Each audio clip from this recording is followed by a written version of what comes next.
안녕하세요. 리더십 하면 보통 뭐가 떠오르세요? 오늘은 이 주제를 가지고 좀 더 깊이 한번 들어가 보려고 합니다. 자, 리더한테 가장 중요한 자질이 뭘까요? 라고 물으면 아마 대부분은 뛰어난 능력이나 사람을 끄는 카리스마 이런 걸 꼽으실 거예요. 그쵸? 근데요, 만약 그게 전부가 아니라면요? 오늘 우리가 살펴볼 관점은요, 어쩌면 우리가 생각했던 리더십의 가장 근본적인 부분을 다시 보게 만들지도 모릅니다. 핵심은 바로 이겁니다. 리더가 무엇을 할 수 있는가, 즉 능력이죠.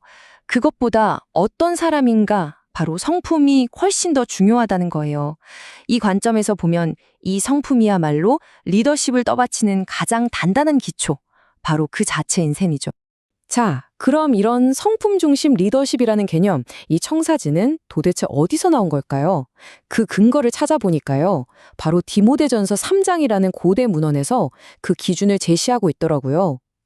여기서 아주 흥미로운 건 리더의 첫 번째 조건으로 꼽는 게 다른 무엇도 아닌 바로 도덕적이고 영적인 성숙이라는 점입니다.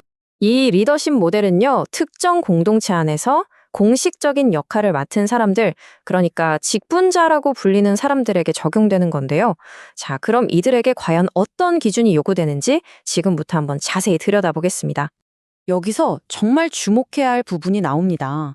리더의 첫 번째 자격 조건이 무엇을 잘하느냐가 아니라는 거예요.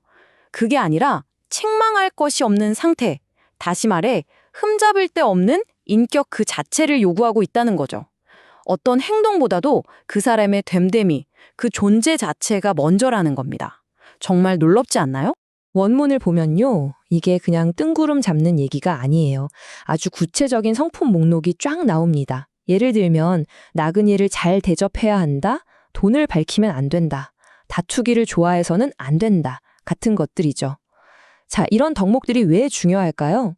결국 이 모든 자질 하나하나가 공동체의 신뢰와 안정을 지키기 위한 필수 안전장치 같은 거라고 보는 겁니다. 자, 그럼 이런 질문이 생기죠. 왜 그냥 머리 좋은 사람보다 절제하는 사람을 더 중요하게 생각하는 걸까요? 그건요, 결국 리더십의 본질이 신뢰의 문제이기 때문이에요. 한번 생각해 보세요. 능력은 정말 출중한데 언제 감정적으로 폭발할지 모르는 시한폭탄 같은 사람, 믿고 따를 수 있을까요? 아니죠. 안정적인 성품이야말로 예측 가능한 꾸준한 신뢰를 만들어내는 겁니다. 자, 지금까지는 이상적인 리더의 모습에 대해 이야기해 봤습니다. 근데 현실은 항상 이상과는 거리가 있죠. 그쵸?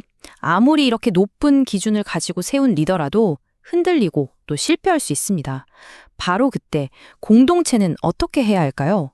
이제 이 중요한 문제, 바로 책임과 회복의 과정으로 넘어가 보겠습니다. 네, 맞습니다. 아무리 까다로운 기준을 들이대도 리더도 결국 우리와 똑같은 불완전한 인간이라는 거죠. 완벽할 수는 없어요. 이 너무나 당연하지만 또 너무나 중요한 사실을 인정하는 것. 바로 여기서부터 문제 해결은 시작됩니다. 그리고 바로 이 지점에서 공동체는 아주 중요한 시험대에 오르게 됩니다. 리더가 실수했을 때 공동체는 과연 어떻게 반응하는가?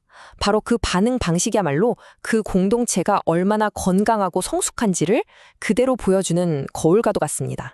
여기서 딱 두 갈래 길이 보입니다. 한쪽은 온라인에 소문을 퍼뜨리고 문제를 무시하면서 혼란과 비만으로 치닫는 말 그대로 파괴적인 길이죠. 다른 한쪽은 정해진 질서를 따르면서 회복을 추구하는 건설적인 길입니다. 핵심은 뭘까요? 감정에 휩쓸려서 마녀사냥을 하는 게 아니라 개인과 공동체 모두를 살릴 수 있는 체계적인 접근법을 택하는 겁니다. 이런 시스템을 갖추는 가장 큰 목표는 바로 혼란을 막기 위해서입니다. 그래서 이 절차는 단순히 잘못을 벌주는 징계에 초점을 맞추는 게 아니에요. 그보다는 관계를 바로 세우고 다시 일어서게 하는 회복을 위한 공식적인 절차라는 거죠. 다시 한번 강조하지만 목적은 처벌이 아니라 회복입니다. 이런 체계적인 과정을 권징이라고 부르는데요. 사실 이 단어가 주는 어감이 좀 강하게 느껴질 수도 있어요. 그쵸? 하지만 그 본질을 들여다보면요, 이건 처벌을 위한 게 아니라 공정함과 치유를 목표로 아주 정교하게 설계된 회복 시스템에 가깝습니다. 그럼 이 회복 절차는 구체적으로 어떤 목표를 가지고 있을까요? 크게 세 가지로 볼 수 있습니다. 첫째, 잘못을 저지른 개인을 회개를 통해 다시 일으켜 세우는 것. 둘째, 이 일로 인해 공동체 전체가 흔들리지 않도록 보호하는 것. 그리고 마지막 셋째, 우리 모두가 함께 지키기로 한 소중한 가치와 원칙을 다시 굳건히 세우는 것입니다. 회복으로 가는 길이 그냥 막무가내로 진행되는 게 아니에요. 아주 신중하게 단계별로 설계되어 있습니다. 처음에는 비공식적인 상담으로 조용히 시작하고요.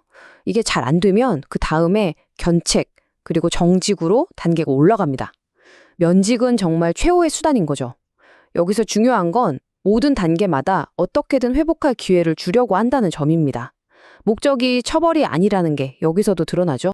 그리고 또 한 가지 중요한 게 있습니다. 이 모든 과정이 결코 한두 사람의 감정적인 판단으로 이루어지지 않는다는 거예요. 혹시 모를 개인적인 편견이나 여론몰이 같은 걸 막기 위해서 치리회라고 하는 공식적인 기구가 전체 절차를 공정하게 관리 감독합니다. 아주 체계적이죠. 자, 지금까지는 특정 공동체에서 이야기하는 리더십의 원칙을 좀 깊이 들여다봤습니다. 그럼 이런 이야기들이 오늘을 살아가는 우리에게는 어떤 의미가 있을까요? 여기서 우리가 발견할 수 있는 보편적인 원리가 뭔지 마지막으로 한번 정리해 보겠습니다. 여기서 우리가 꼭 기억해야 할 가장 큰 교훈은 바로 이겁니다. 리더의 실패를 공정하고 투명하게 다룰 수 있는 시스템이 있다는 것. 그게 비단 그 리더 한 사람만을 위한 게 아니라 결국에는 공동체 전체를 보호한다는 사실입니다. 이게 바로 어떤 위기가 닥쳐도 쉽게 무너지지 않는 튼튼한 신뢰의 안전망이 되어주는 거죠. 자, 이제 마지막으로 여러분께 이 질문을 한번 던져보면서 마무리하고 싶습니다. 여러분이 몸담고 있는 공동체, 그게 직장일 수도 있고 어떤 모임일 수도 있겠죠. 그곳에서는 리더의 성품과 책임이라는 문제를 어떻게 다루고 있나요?